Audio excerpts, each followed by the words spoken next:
what's on our wish list as a Rays fan? Oh, this is going to be good. I can't wait to unwrap this episode with you folks. Let's get started right now.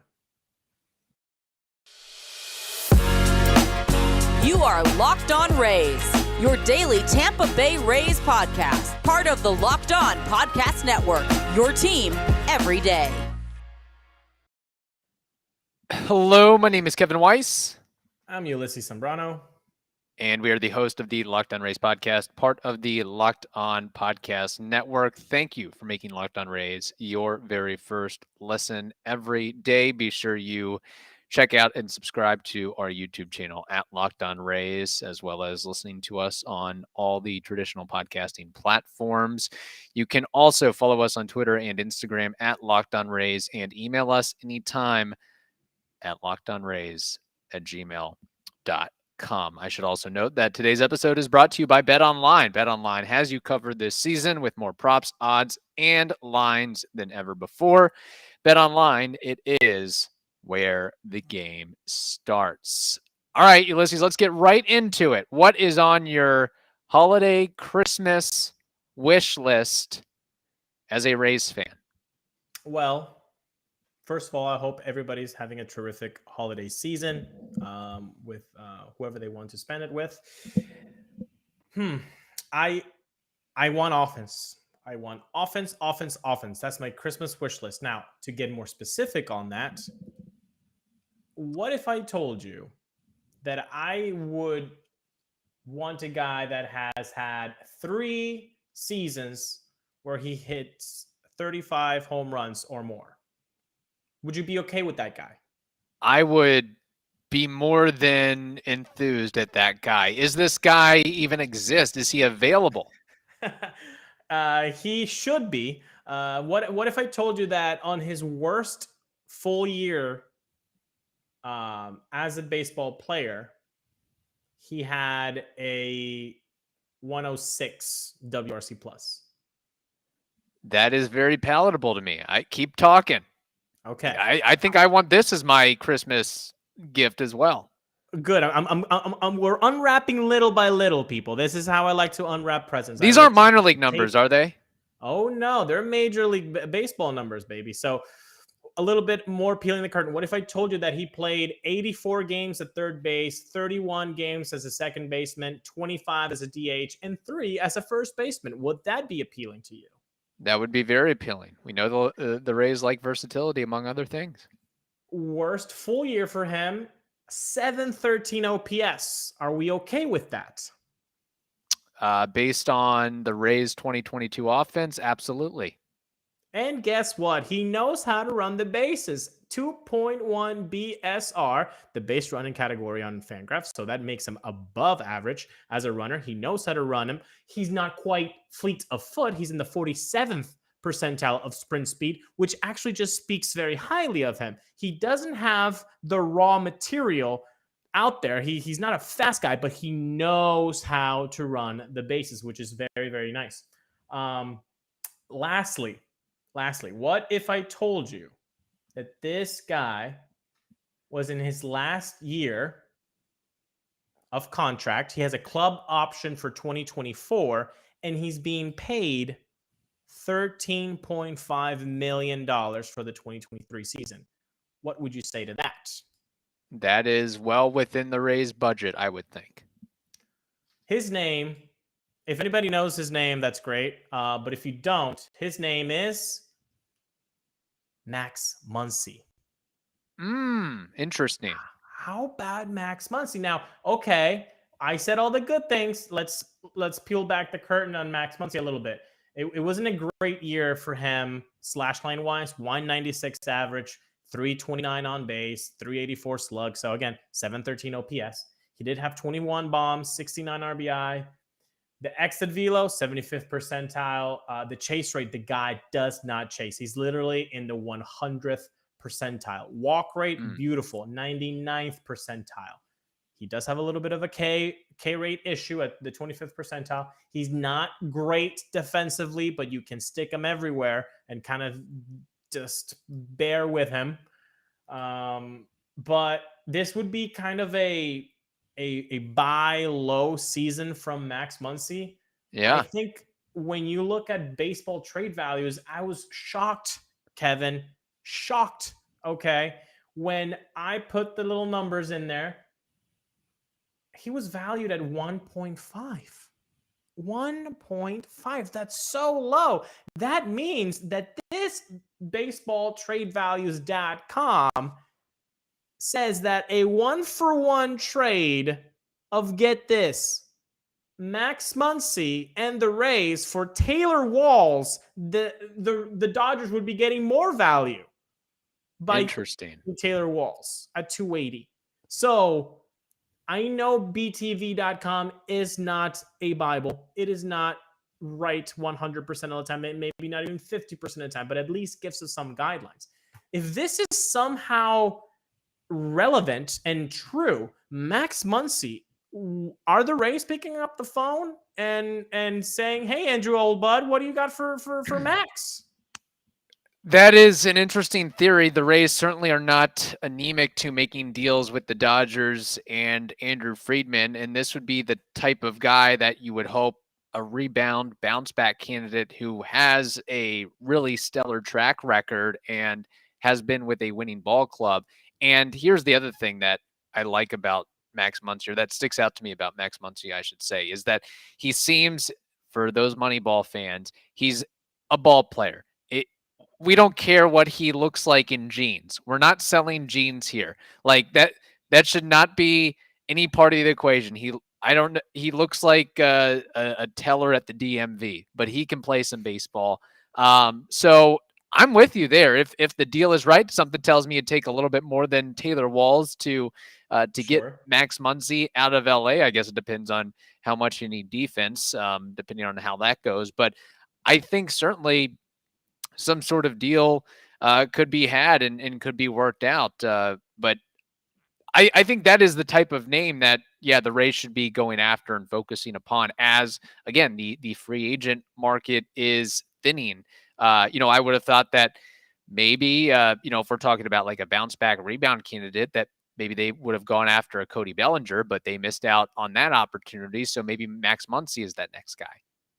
And I understand.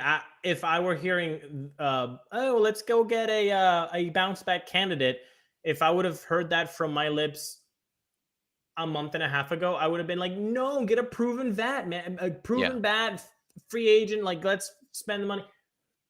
Boom. Didn't happen. The market apparently was way over asking price on a lot of the guys that the Rays were targeting. Maybe they were in for Cody Bellinger, but they valued him at 14 mil.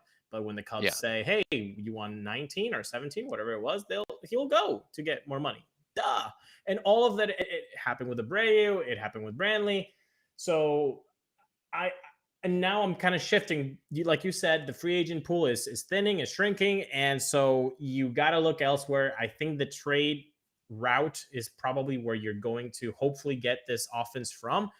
And I really don't see, again, negatives. Okay, he's 32, so he's no spring chicken, but I kind of like that. I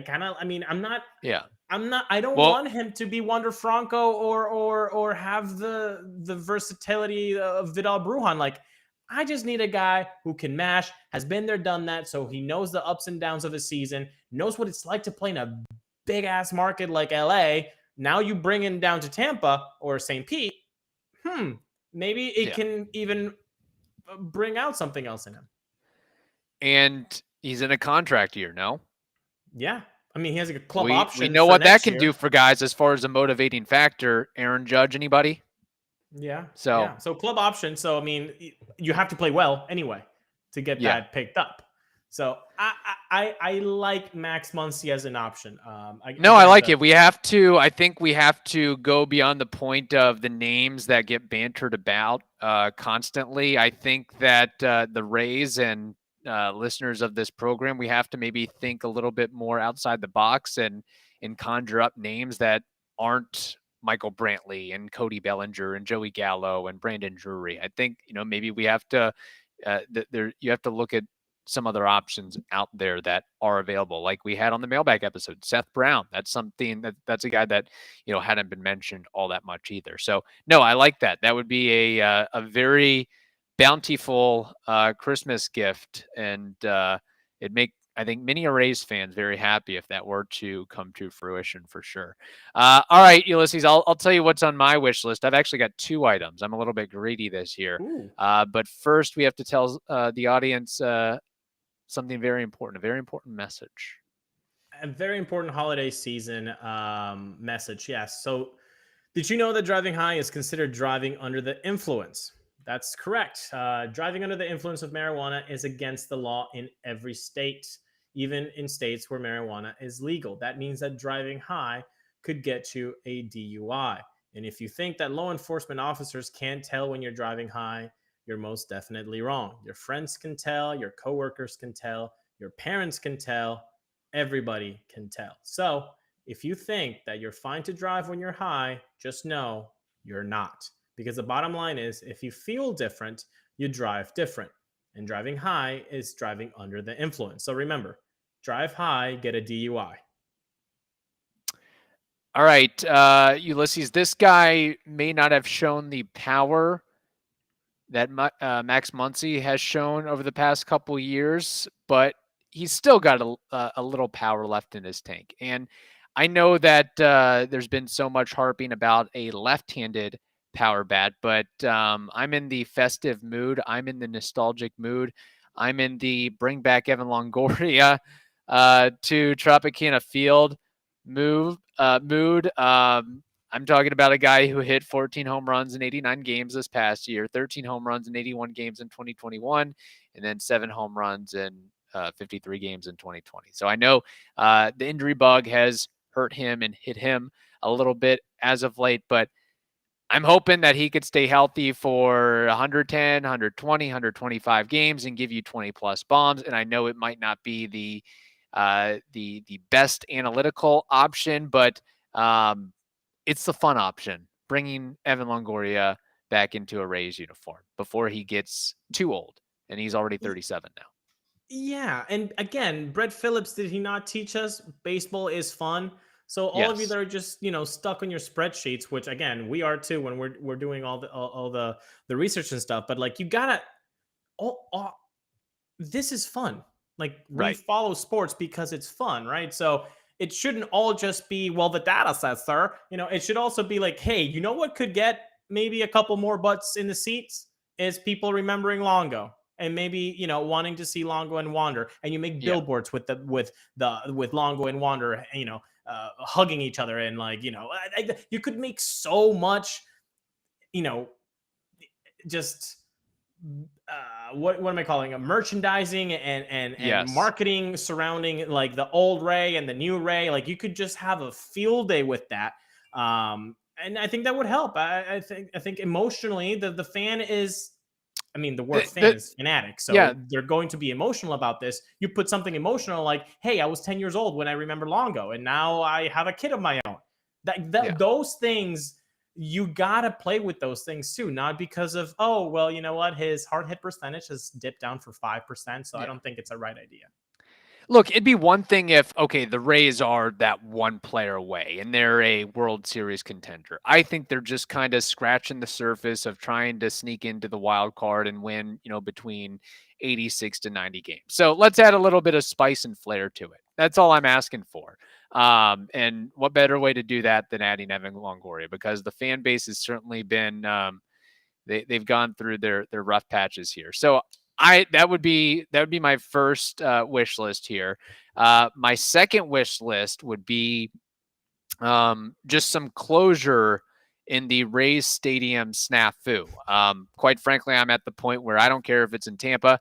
I don't care if it's in St. Pete. I'm almost getting to the point where I don't care if it's in Nashville or Portland. I just want there to be some finality, to know that this is where the Rays are going to play in 2028 and beyond. And that we're done with renderings. We're done with ifs, ands, or buts, but there is some sort of mechanism and deal in place that, yes, this thing is getting built at location A, B, or C.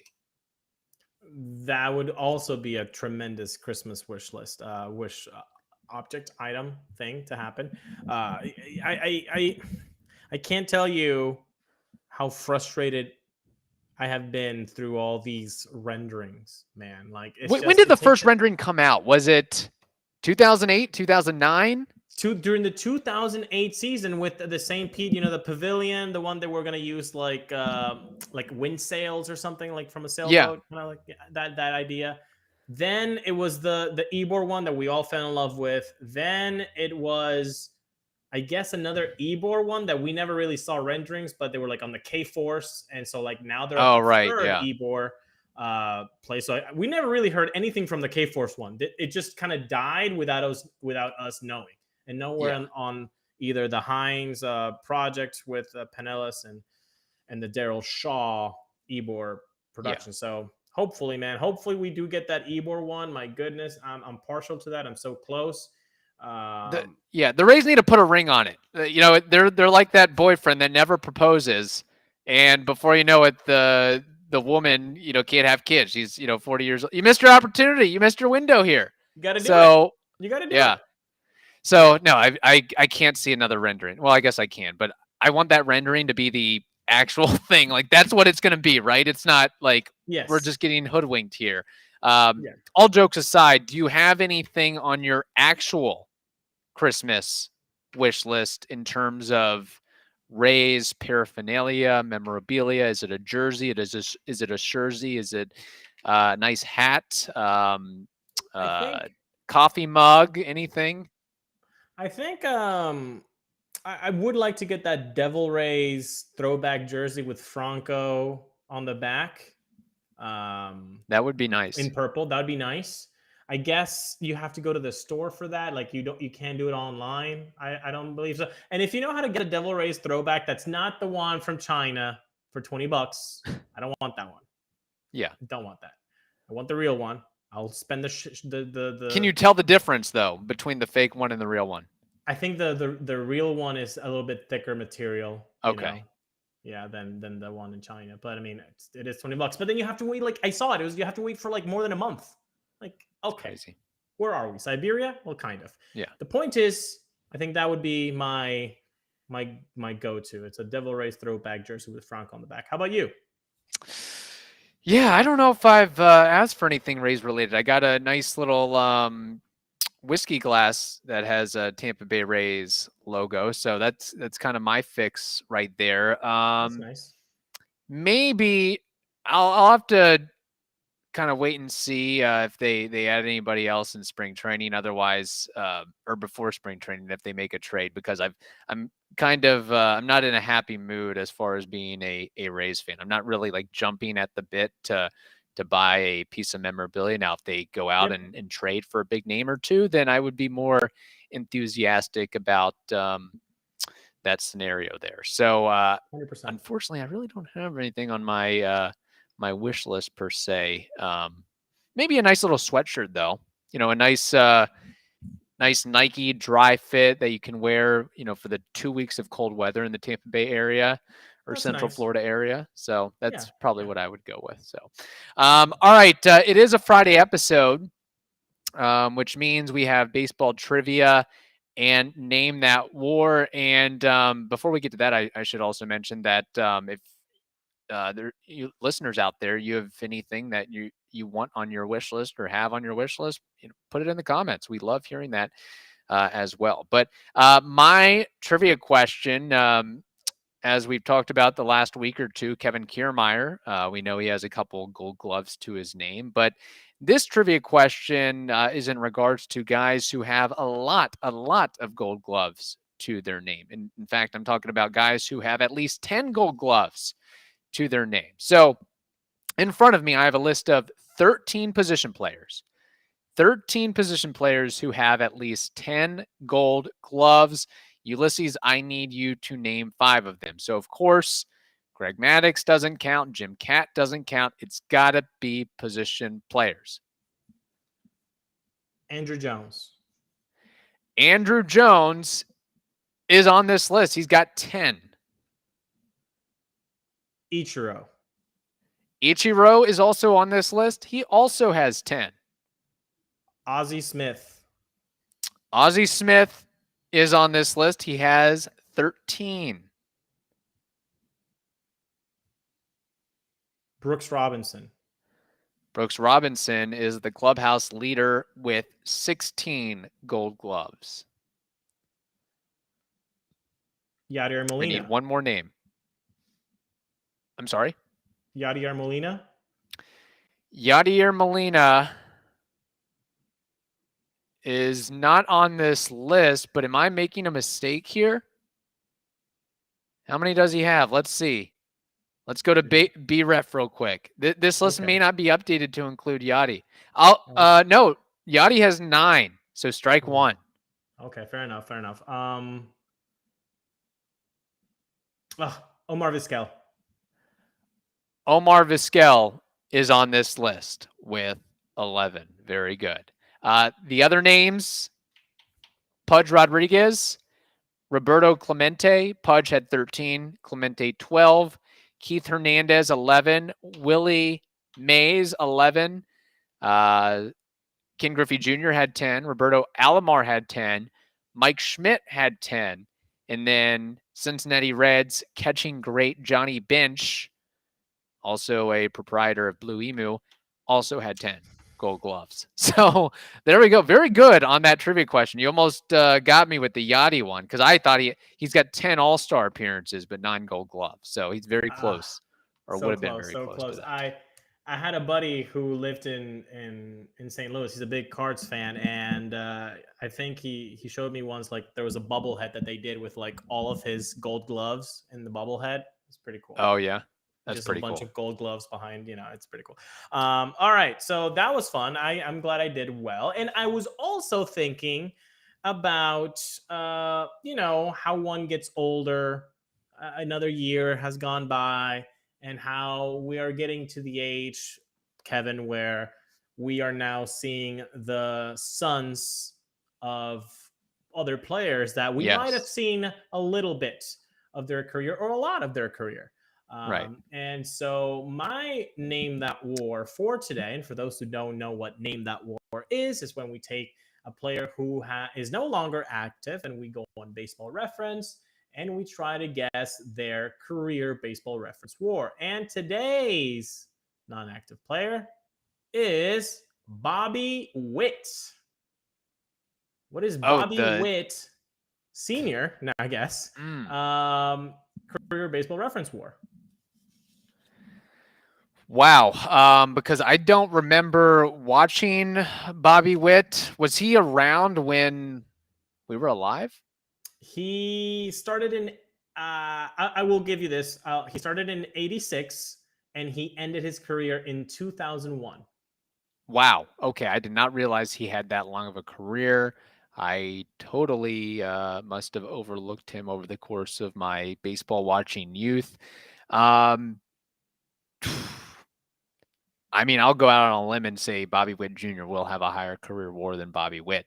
I'm just throwing from a blank canvas, throwing from the hip here. I'm going to say his career WAR is, I'd like to give him, 1 point for every year he played, but I'll go a little bit less than that. I'll give him a 12 career WAR. Very, very well done, Kevin Weiss. Bobby Witt's career baseball reference WAR is 14.6. 14.6. Of course, he was a winner with the Arizona Diamondbacks in 2001.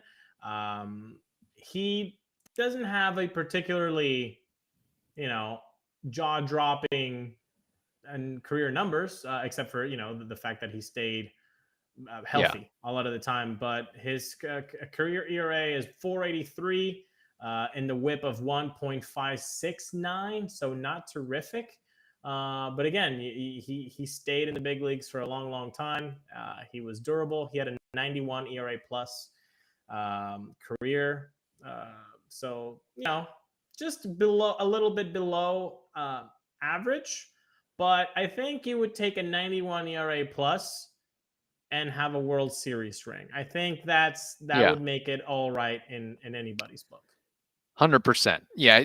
Bobby Witt Sr. doesn't quite have the cachet of Craig Biggio or Vladimir Guerrero Jr., even probably Fernando Tatis Sr.